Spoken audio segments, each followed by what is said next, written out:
Há quem tenha a ideia equivocada de que os seus filhos, os nossos filhos, né, são nossos filhos. Existia um pensador na década de 60 chamado Khalil Gibran, que ele era um pensador muito controverso. Mas Khalil Gibran dizia que vossos filhos não são vossos filhos, são filhos da ânsia da vida. Vós sois apenas os arqueiros que lançam essas flechas ao infinito. Então nós, que somos pai e mãe, somos os arqueiros que lançamos essas flechas ao infinito. Infeliz daquele que educar filhos ou que tiver filhos, imaginando que os seus filhos são seu. Eu não estou nem me referindo aí à questão de propriedade.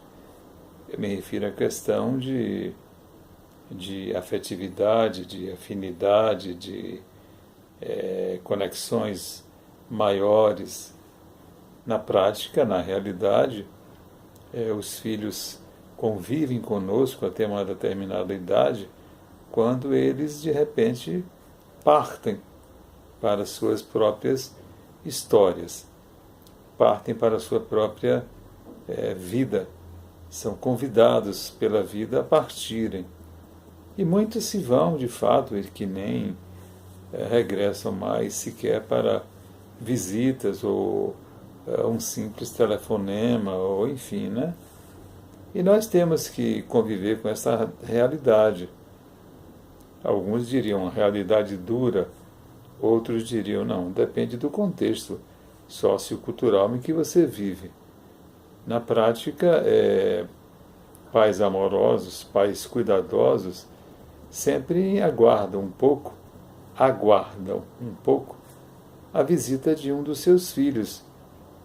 Eu, por exemplo, eu tenho, por hábito, por disciplina, por amor, visitar sempre os meus pais, até a época de hoje.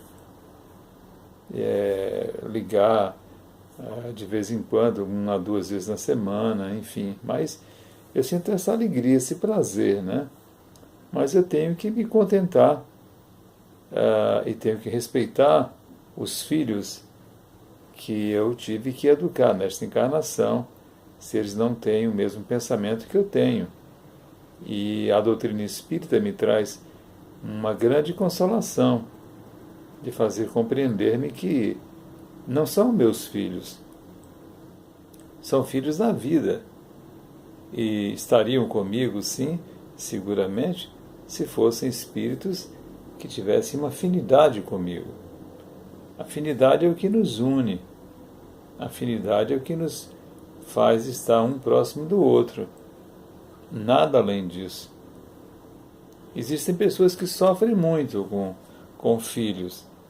Existem pessoas que eu diria até, arriscaria o palpite de dizer que não deveriam ter filhos, porque se transformam em verdadeiros obsessores encarnados nesses filhos, né? Do mesmo jeito que existem filhos que são verdadeiros obsessores de seus pais.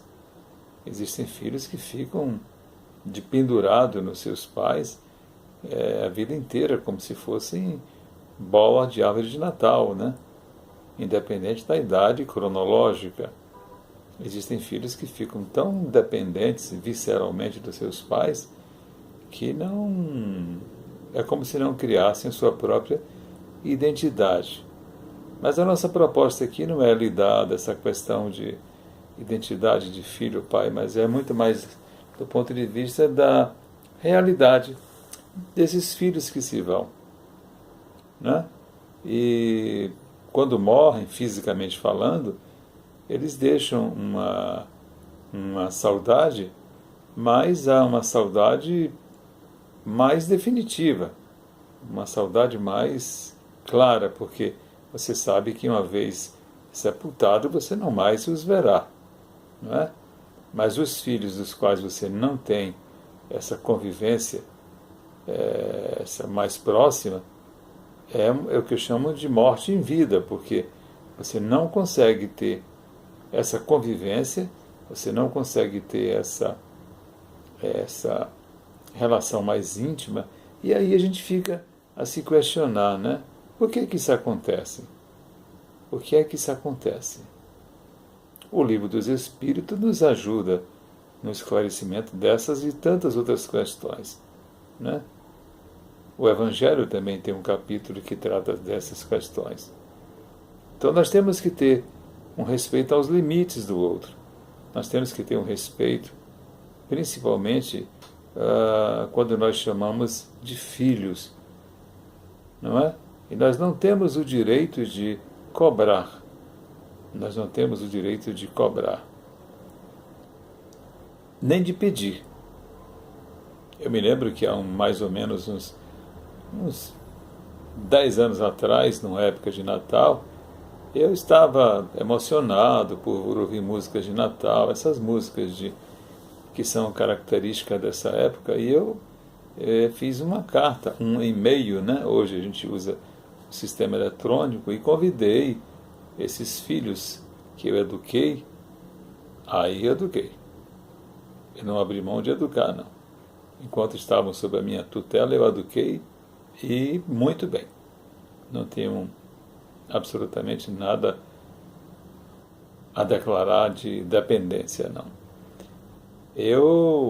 Mas voltando a dezembro, eu fiz então uma carta convidando-os para que nós tivéssemos um café uma vez por mês, um encontro uma vez por mês, para a gente poder bater longos papos, enfim, né?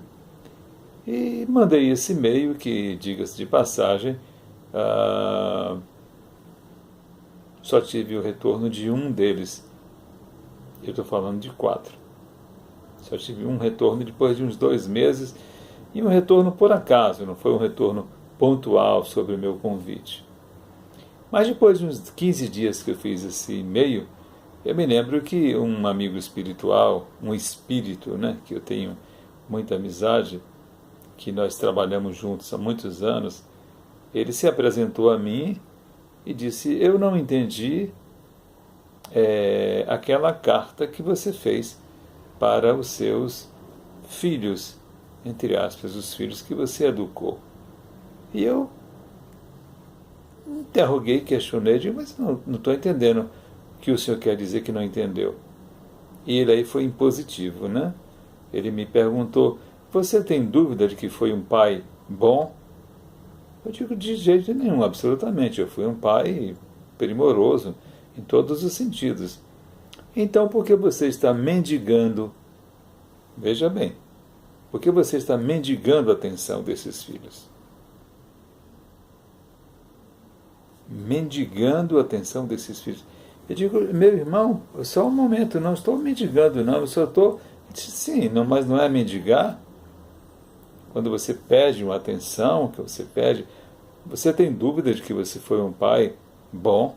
Você tem dúvida de que você fez tudo que estava ao seu alcance? Eu digo: não, eu não tenho dúvida nenhuma, foi apenas, talvez movido pela época, pelas músicas natalinas, a gente lembra das crianças, enfim, né, saudades. Bom, mas a mim pareceu uma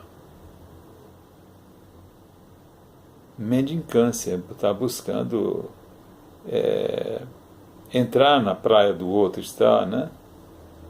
E de fato, depois daquele dia, olha, lhe confesso a vocês que eu fiquei quase 10 dias com as minhas orelhas, né? Ficaram desse tamanho assim. As orelhas não passavam na porta, que foi um puxão de orelha que eu não... que eu digo: meu Deus do céu, né? Então, a espiritualidade mais elevada, a espiritualidade que tem a cabeça no lugar, o juízo no lugar, ela é muito, muito, como diz Jesus: sim, sim, não, não. Sim. E Jesus dizia: ou você está comigo ou você está contra mim. Então, não fica nessa, sabe, nessa pieguice. O nome certo é esse, nessa pieguice. Então, eu fiquei uns 10 dias com as orelhas enormes que não passavam pelas portas. E eu digo: vivendo e aprendendo. Então nós precisamos aprender a amar. Aprender a amar no verbo superior significa deixar ir, deixar seguir. Quem ama liberta. Essa frase é muito antiga, né? Mas a gente não consegue compreender isso. E aí a gente vai tomando essas pancadinhas aqui e acolá, e a gente vai terminando ficando dentro de um molde, com uma moldura mais estruturada, mais consistente. Então, liberte-se enquanto é tempo e liberte todos os seus, entre aspas, os seus filhos, porque eles são espíritos e eles vivem daí com sua própria razão. Não são mais crianças, não são mais recém-nascidos que dependam de você. E cuide-se bem, porque a sua vida depende primeiro de Deus, depois de você. Eu lhe deixo um abraço muito querido, de muita paz. E se você tem pai e mãe, e tem afinidade com esses pais e mãe, vocês vão saber o que vão fazer. Se não tem afinidade, nada de culpas. Eu lhe deixo um abraço muito querido, muita gratidão. Muita paz, muita paz.